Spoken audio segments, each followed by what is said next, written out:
आज हमने देखा ब्रांड और ट्रेडमार्क के बारे में अध्ययन कर लिया। अब आगे पेटेंट की बात करते हैं।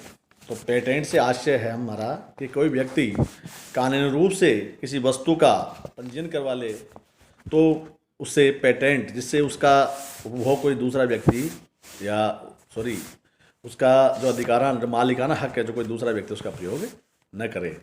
तो पेटेंट से आज से किसी आविष्कार पर किसी व्यक्ति या संस्था के कानूनी अधिकार से लगाया जाता है।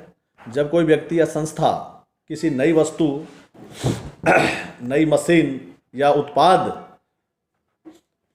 उत्पादन जो प्रक्रिया का आविष्कार करती है तो उसे यह भय होता है कि कोई उस नकल न कर ले, न ही उसका कोई व्यावसायिक उत्पादन प्रारंभ न कर ले। ऐसी संभावनाओं को समाप्त करने के लिए इन आविष्कारों के स्वामित्व अधिकारों से सुरक्षित करने के लिए इनका सरकार से पंजीयन करवा लिया जाता है। इसे ही तकनीकी भाषा में पेटेंट के नाम से जानते हैं। यानी कोई भी ब्रांड या कोई नई वस्तु या मशीन जो अपने आविष्कार को पंजीयन करवा लेते हैं, इसी को पेटेंट के नाम से जानते हैं। तो ये डिटेल जो है इनके अनुसार परिभाषा है कि पेटेंट एक सीमित एकाधिकार है जो देश की सरकार द्वारा अपने कानून और नियमों के अनुरूप प्रदान किया जाता है। यानी उन्हें कानूनी रूप से उसका जो स्वामित्व बना दिया जाता है, स्वामी बना दिया जाता है कि ये व्यक्ति, अमुक व्यक्ति ही इस जो उत्पाद का है या उत्पादन कर सकेगा। निष्कर्ष रूप में अगर हम बात करें तो पेटेंट एक सीमित अवधि के लिए कानूनी अधिकार है जो किसी आविष्कार में किसी व्यक्ति के स्वामित्व अधिकारों को सुरक्षा प्रदान करता है ताकि वह व्यक्ति उस आविष्कार का इच्छानुसार उपयोग और स्थानांतरण कर सके या उसका बिना उपभोग एवं स्थानांतरण किए उस पर स्वामित्व बनाए रख सके। यानी अभी जैसे कोरोना वायरस की जो कोविड-19 की जो दवाई आ रही है, वैक्सीन आ रही है, उसको अमेरिका, भारत, ये तो एक होड़ मची है, पेटेंट करवाने की एक होड़ मची है कि ये दवाई जो है, जो वैक्सीन है ये हमारी। तो ऐसे ही जो एक पेटेंट करवा लिया जाता है, इसी को कानूनी भाषा में पेटेंट बोलते हैं, यानी पंजीयन करवा लिया जाता है।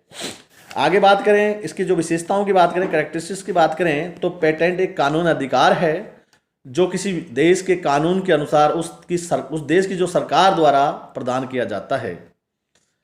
दूसरा है ये अधिकार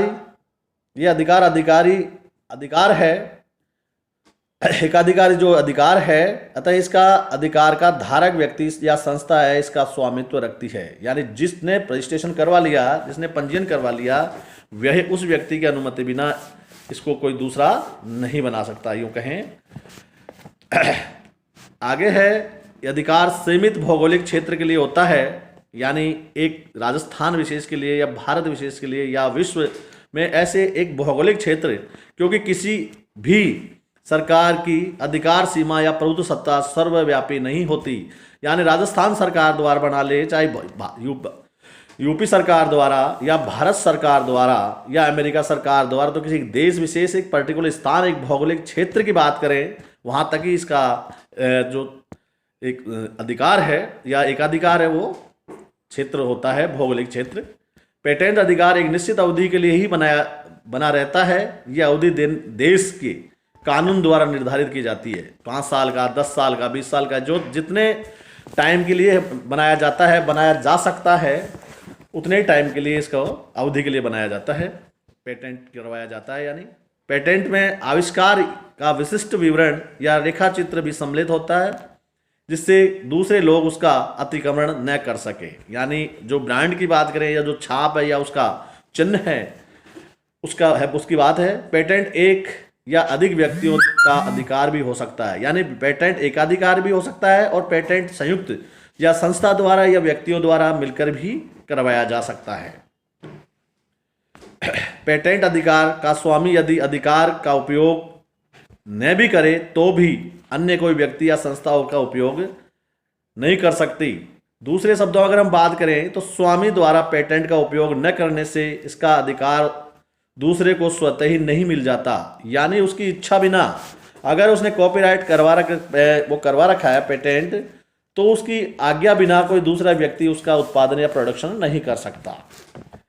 चाहे वो भले ही वो पड़ी रहे, उसके लिए कोई मतलब नहीं है तो भी, या कोई मतलब है वो उसका प्रोडक्शन नहीं कर रहा है तो भी दूसरा व्यक्ति उसकी अनुमति बिना या उसकी इच्छा बिना उसको मार्केट में नहीं ला सकता।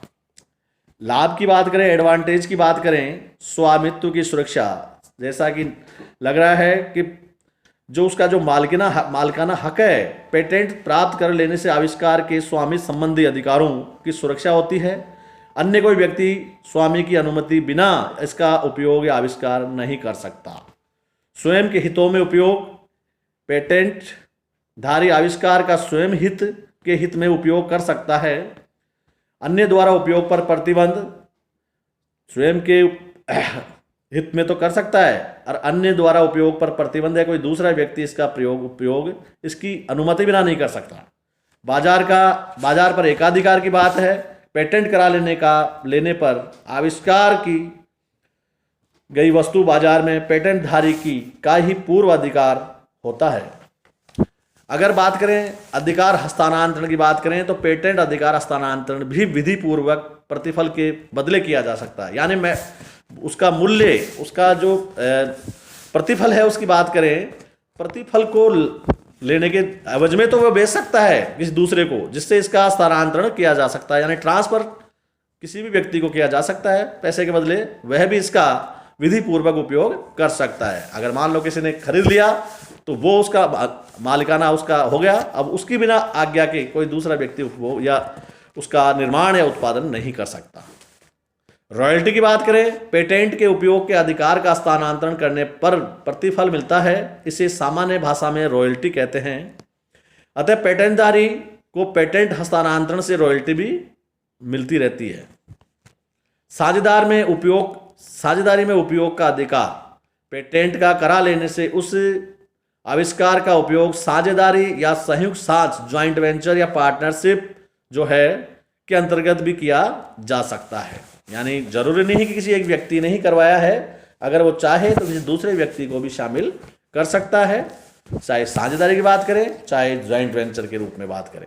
आगे है अन्य देशों में उपयोग, पेटेंट का एवं हस्तांतरण अन्य देशों में भी किया जा सकता है। यानी जो भौगोलिक क्षेत्र की बात कर रहे थे हम, अगर बेच दे तो उस देश में जो लेने वाला व्यक्ति है उस क्षेत्र के लिए अगर उसे को पेटेंट करवाता है या तो वो उस क्षेत्र में लागू हो जाएगी, अन्य देशों पर भी इसका आविष्कार का लाभ उठाया जा सकता है। यानी डिपेंड करता है कि वो उसका भौगोलिक क्षेत्र और वो कहाँ उसे जो सप्लाई करते हैं, ये उस पर डिपेंड करता है। तो आज हमने पेटेंट के बारे में देखा।